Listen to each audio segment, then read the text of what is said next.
सीमा के पिताजी सब्जी बेचते थे। उनकी तबीयत अक्सर खराब रहा करती थी। इस कारण शाम के समय सीमा उनका काम संभाल लेती थी। एक दिन वो सब्जी बेच रही थी। एक लड़का गौरव उसके ठेले पर आया। गौरव का उस पर दिल आ गया। उसने मन ही मन सोचा कि कितनी प्यारी सी लड़की है, काश ऐसी लड़की मेरी जीवन साथी हो। क्या सोच रहे हो, कुछ चाहिए क्या? ओ हाँ, वो मैं भूल गया था। आधा किलो पालक और आधा किलो आलू चाहिए। सीमा ने सब्जी तौल कर रख दी। अब तो गौरव रोज सीमा को देखने के बहाने से सब्जी खरीदने आने लगा। एक दिन सीमा के पिताजी से गौरव ने कहा, मैं आपकी बेटी को बहुत पसंद करता हूँ और उससे शादी करना चाहता हूँ। क्या काम करते हो? पढ़ा लिखा हूँ लेकिन अभी बेरोजगार हूँ, नौकरी ढूंढ रहा हूँ। गरीब हूँ लेकिन आपकी बेटी को पलकों पर बिठा के रखूंगा। मुझे आपकी बेटी के अलावा कुछ नहीं चाहिए। गरीब आदमी के लिए बिना दहेज दिए बेटी का हाथ किसी के हाथ में देना बहुत बड़ी बात थी, इसलिए उन्होंने शादी के लिए हाँ कर दी। साधारण तरीके से गौरव और सीमा की शादी हो गई। आओ बहू, हमारे घर में तुम्हारा स्वागत है। सीमा ने चारों तरफ देखा। गौरव का घर ज्यादा बड़ा तो नहीं था, मगर हाँ, उसके घर से अच्छा था। उसने सरला के पैर छुए तो सरला ने ढेरों आशीर्वाद दिए। कुछ दिनों बाद गौरव को एक प्राइवेट नौकरी मिल गई, लेकिन कुछ ही महीनों बाद वो छूट गई। ऐसे कैसे काम चलेगा गौरव? कुछ काम तो करना ही पड़ेगा।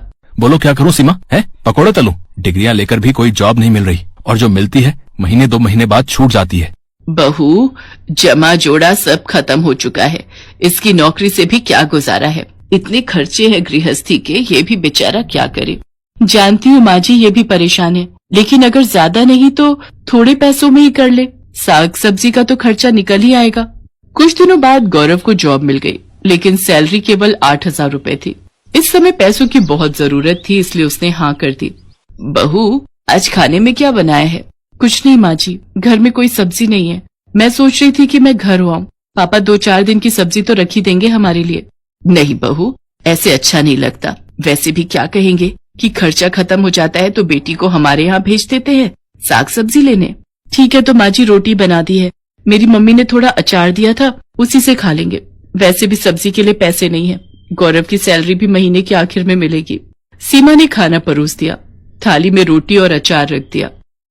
अरे आज तुमने सब्जी नहीं बनाई है क्या? सब्जी के लिए पैसे नहीं है गौरव, कुछ दिन अचार से ही खानी पड़ेगी रोटी। बहू, ये अचार तो बहुत ही लाजवाब है। ये किसने बनाया? मेरी मम्मी बनाती है माँ जी, वैसे मैं भी बना लेती हूँ। आपकी सैलरी मिल जाए तो तुम भी ये अचार जरूर बनाना। सच में बहुत बढ़िया लग रहा है। मेरी मम्मी कहती है अगर एक समय को सब्जी ना मिले तो अचार से रोटी खाई जा सकती है। अरे बहू, इतना स्वादिष्ट अचार मिले तो मैं हर समय अचार के साथ ही रोटी खाऊं। उसके कुछ दिनों बाद सीमा अपनी सास से कहती है, माँ जी, कुछ नींबू रखे थे, मैंने उनका अचार बनाया है, जरा ये भी चख कर बताओ।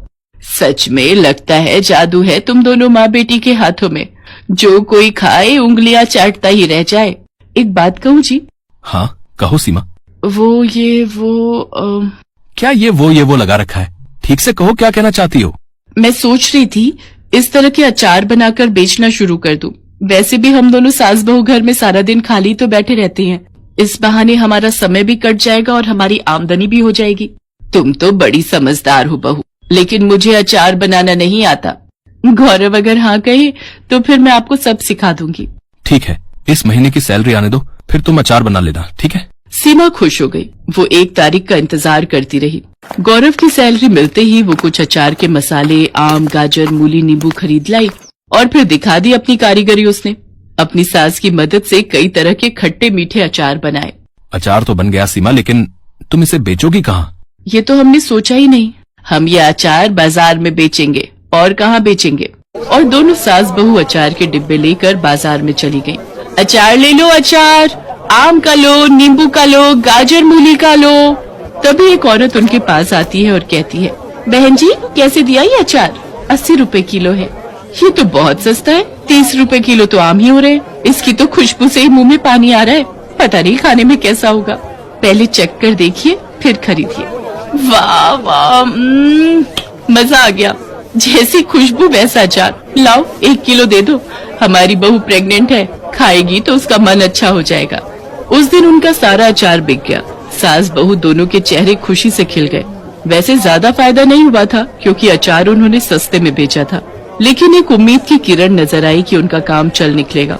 अगले दिन सीमा सरला से कहती है, माँ जी, आप सब्जियां काटिए, तब तक मैं मसाला बनाती हूँ। बहू, आज कुछ ज्यादा अचार बनाएंगे। अब वो हर हफ्ते अचार बनाकर बेचने लगी और अब अचार ज्यादा बिकने लगा।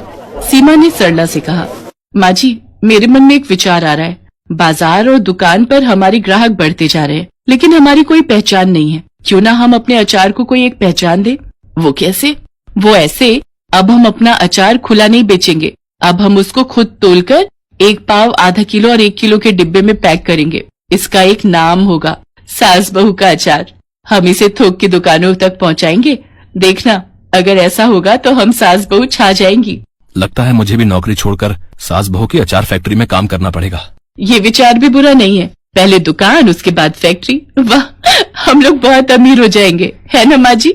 चलो चलो, सपने देखना छोड़ो और अब काम पर लग जाओ, तभी सपना सच होगा। सुना है तुम दोनों बहुत अच्छा अचार बनाती हो, क्या हमें भी सिखा दोगी? हाँ सरिता, बिल्कुल सिखा देंगे। हमने अपनी दुकान खोली है जिसका नाम रखा है सास बहू का अचार। तुम अपने साथ और लड़कियां और बहुओं को भी ले आना। इसी बहाने वो भी अचार बनाना सीख लेंगी और हमारे यहाँ पैकिंग का काम कर लेंगी। इसके बदले हम उन्हें पैसे देंगे। अच्छा, फिर तो मैं कल ही 8-10 लड़कियों का इंतजाम करती हूँ। अगर मेहनत सच्ची हो तो दिन बदलने में समय नहीं लगता। सास बहू अचार की दुकान एक छोटी सी फैक्ट्री में बदल गई। गौरव ने अपनी जॉब छोड़ दी।